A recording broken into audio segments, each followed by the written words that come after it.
All right, so we have our final part of the unit on romanticism here, and I have to tell you, of this last lesson from romanticism, I really enjoyed this story the most. I loved reading Mary Shelley's The Mortal Immortal.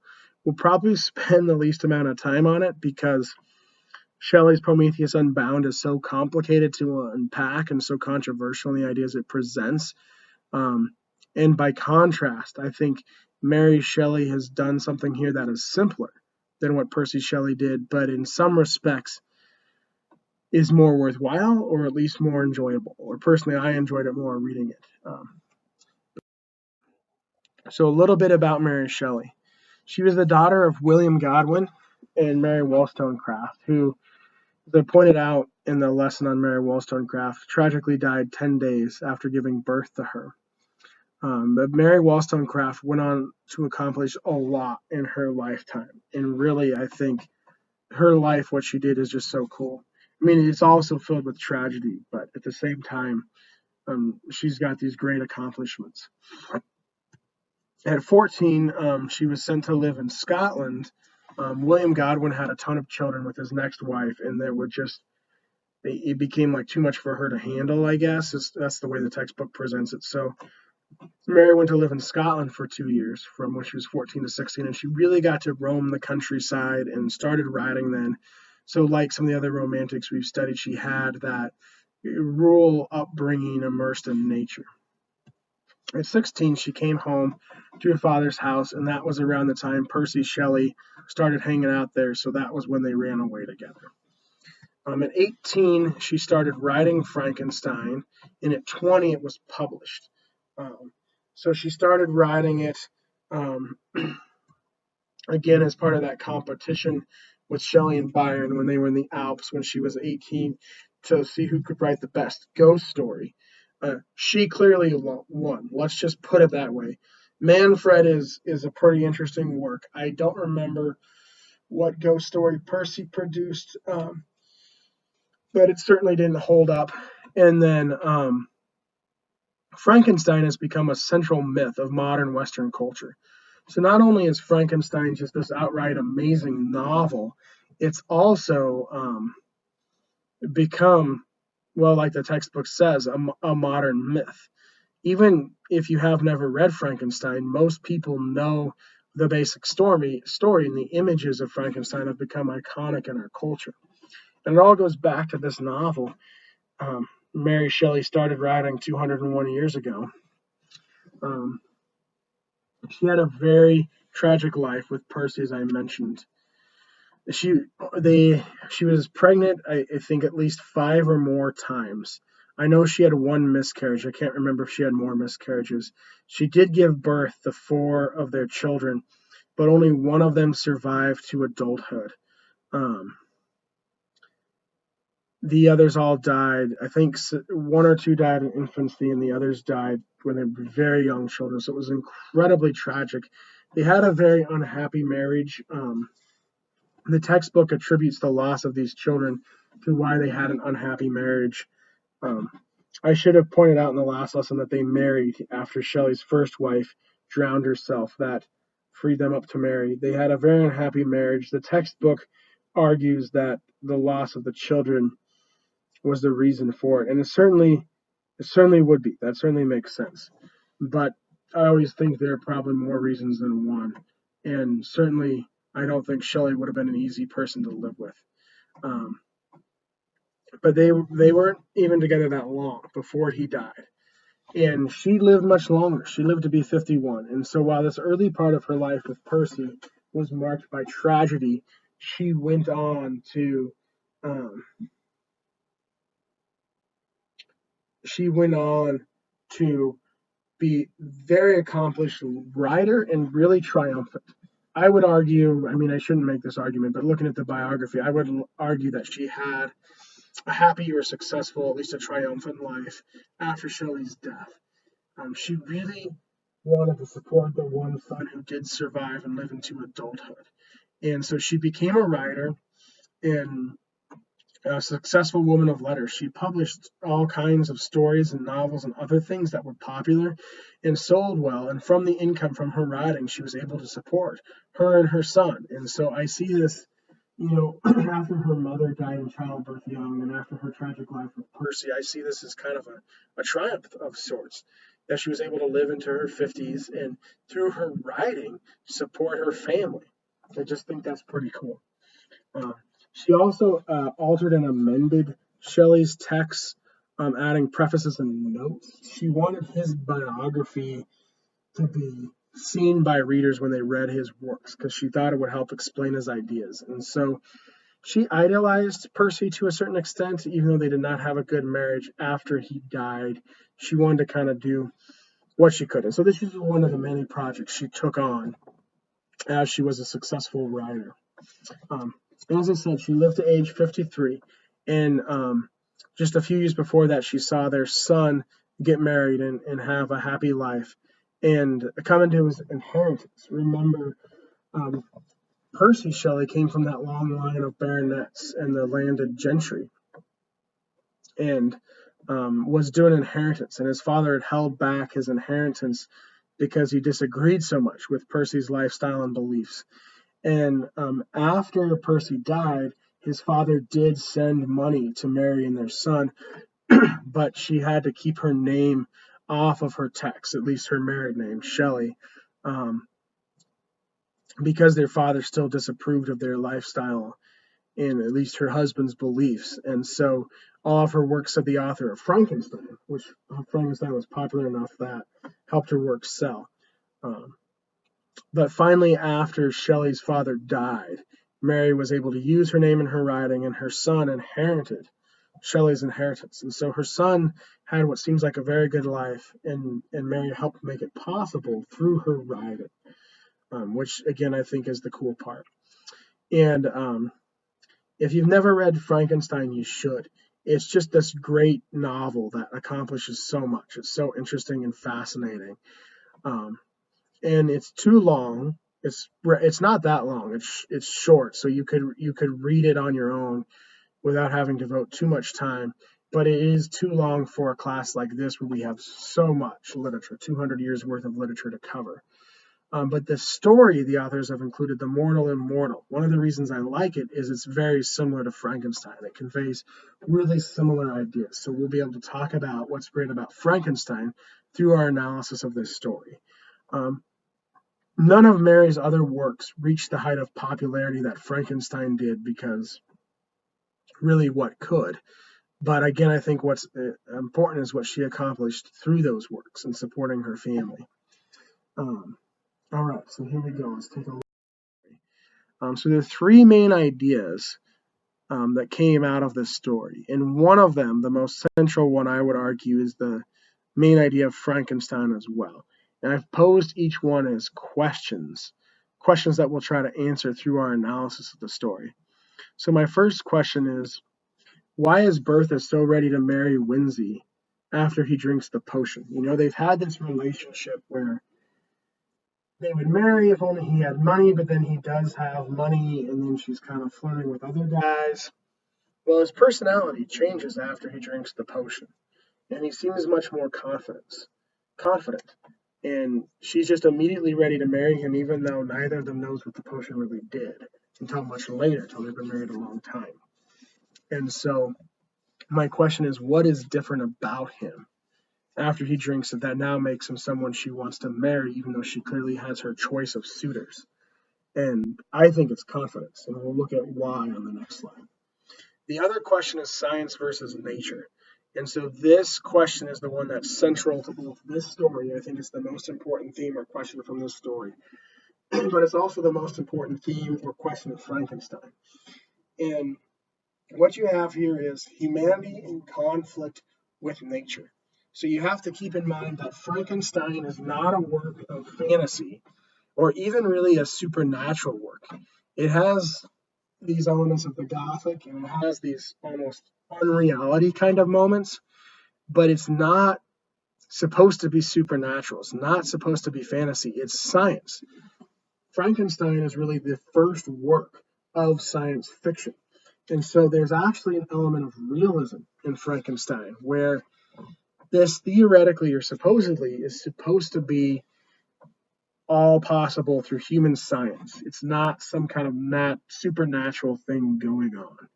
And science as a field really emerged and developed in the 19th century, especially later on in the Victorian period. I mean, you had other instances of it, say in the Renaissance, but really where science became like an academic discipline and really became a thing was in the 19th century. So you had a lot of burgeoning scientific developments in the early 19th century.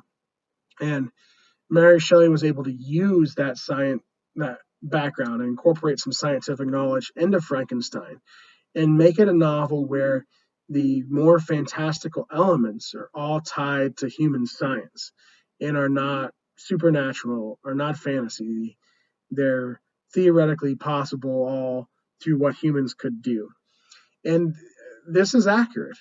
There's even a version of Frankenstein now you can get that's edited and annotated by MIT, specifically published for scientists and engineers. So she's imagining a bit ahead, projecting ahead what science could do, but the science or the more fantastical elements of Frankenstein are supposed to represent human achievement. It's not supposed to be a supernatural thing. So the question then that comes about is science versus nature, because Victor Frankenstein in that novel is trying to create. He's trying to put himself in the position of creator. And so in that sense, he's trying to master nature. And as we talked about before, when we were talking about the Alps, excuse me, there's this idea in romanticism of especially the dark romanticism, the later romanticism we're dealing with in this lecture. There was this idea of nature is powerful, nature is destructive. A tornado, a storm, a wave, whatever, some element of nature could destroy a person, nature could destroy humanity. That was an idea in Romanticism. So the question is, could science master nature? Could human science become more powerful than nature? This question, this story, like Frankenstein, explores that question.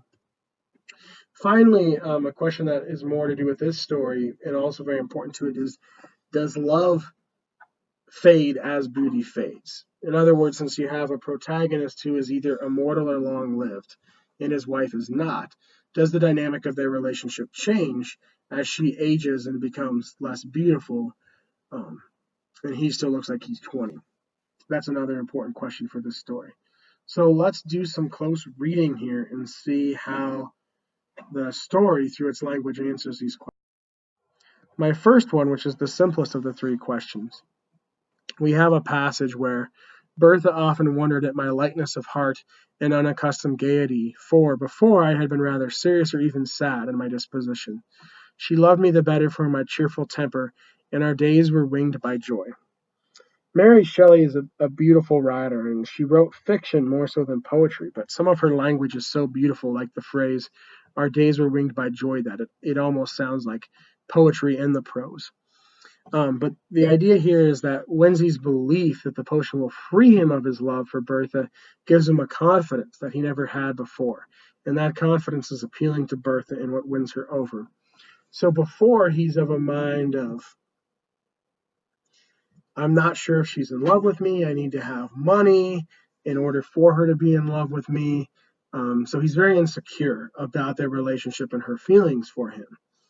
Her behavior reflects that, but I think her behavior, her kind of flirting with other men is derived from that rather than vice versa because of his own insecurity. He does not realize that the potion is going to make him either long-lived or immortal. He thinks it's going to free him of love. He thinks he'll no longer be consumed by love for her. So he drinks it.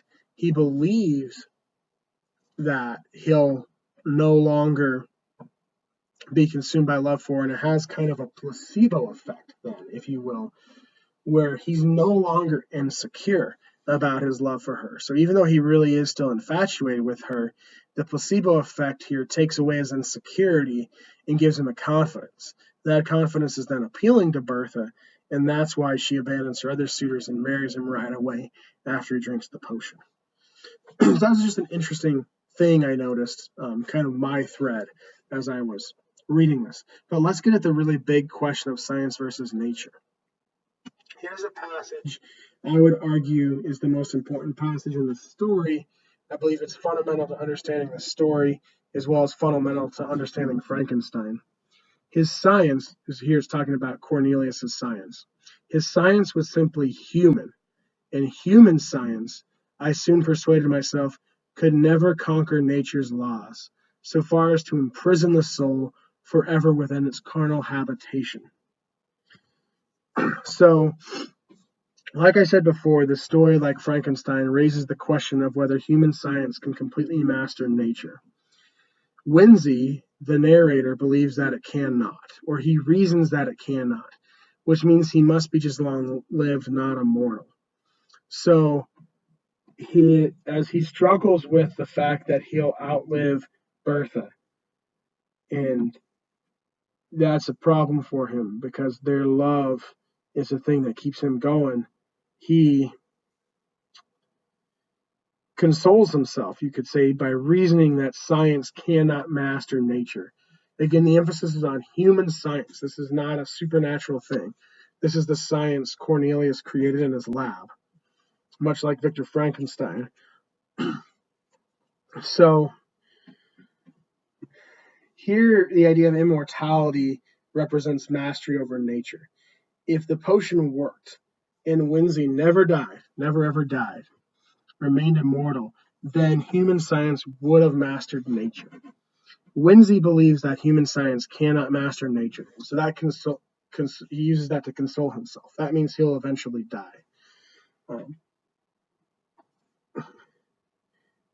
But does it? That's what the narrator thinks. We have to ask, does Mary Shelley think that? So let's keep going further. The other question we had was about beauty, and does love last after beauty fades? And so the story, kind of at the climax of the story, Winsey has learned from Cornelius what the potion does, and he eventually tells Bertha. And he has the idea that he'll leave and go live somewhere else because their neighbors are suspecting something since she looks like she's 50 and he looks like she's 20. But she says, no, we will together remove from this place, and as you say, among strangers, we will be unsuspected and safe. And he loves this idea. He wants to be with her. He says, I will be your true, faithful husband while you are spared to me, meaning while I get to continue enjoying the gift of being with you because you haven't died yet, and do my duty by you to the last.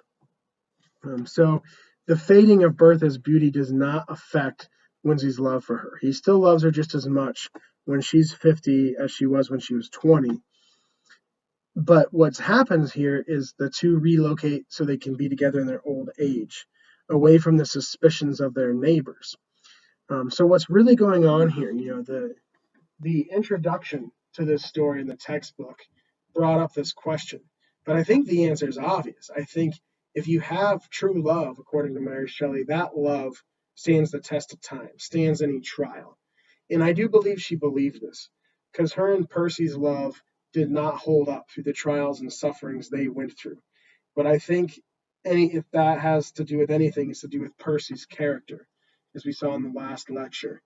And so I think Mary said, if you truly love someone and you have good character and you're devoted, then you do. The devoted people who are devoted, who are truly in love, that love will stand the test of time. There doesn't seem to be any question of that in the story because Winsey never doubts his love for Bertha once they're together. But they do feel societal pressure. They feel people looking at them because she's 50 and he looks 20. So they move somewhere else. So this, to me, I think the textbook question is off. The question isn't, do they still love each other as she gets older and her beauty fades? The true question is, what does society say? And so what Mary Shelley's really doing here, rather than bringing up something about love fading with beauty, what she's really doing is saying, is showing in the story how society puts constraints on love, social class, finances, patriarchy, all the things we've talked about already. So she's really critiquing the constraints society places on love. That's what's really going on in this story as Bertha gets older.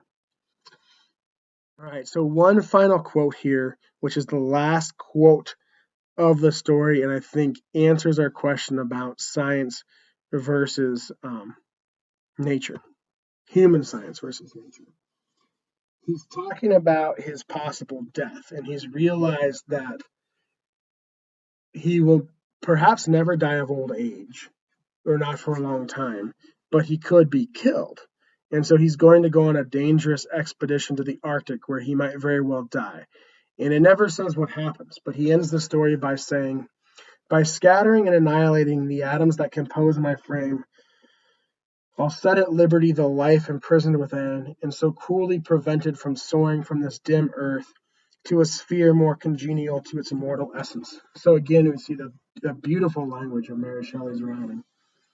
And I have a thesis here that I think answers the question of science versus nature, and is a thesis that works for this story as well as Frankenstein. The story ultimately posits that human science cannot master nature. It does not answer the question of whether Windsor is immortal, but the absence of love from his life after Bertha's death shows that the natural processes of aging and dying are more beautiful than a chance at immortality. This is an ideal that reflects the values of the Romantics, who, even as they became intrigued by the burgeoning scientific developments of the early 19th century, still idealized a powerful connection to nature above all else. The Mortal Immortal is, like Mary Shelley's best-known work, Frankenstein, a cautionary tale that warns against human attempts to master nature. So,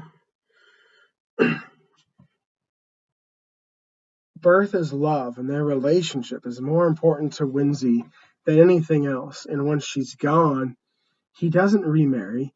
He could remarry and he still looks like he's 20, so he could marry thousands of women over the years as he's immortal, but he only wants the one woman. And once she's gone, life is not meaningful. So he's going to go on an expedition to the Arctic where he may not make it back from that expedition. And so it comes back to what we talked about with Keats, with the idea that this world is full of suffering. He has to suffer through Bertha dying, which is a sad, tragic part of the story, but it's also filled with beauty. He got to have over 30 years with Bertha. And so the duality of that life is fleeting and full of suffering, but also full of beauty, and we need to throw ourselves into the moments of beauty. That's romanticism. I think that's what's good of romanticism that we have. We see here, we see in Keats, we see in other places. And so that's more important than immortality. If you live forever, would that be a good thing? Not if you don't have Bertha, at least for Windsor. So, I think that answers the question, and I think that's a great note on which to end our study of Romanticism, because it's a beautiful idea, but also one that really encapsulates the Romantic values and themes. I look forward to studying the Victorians with you next.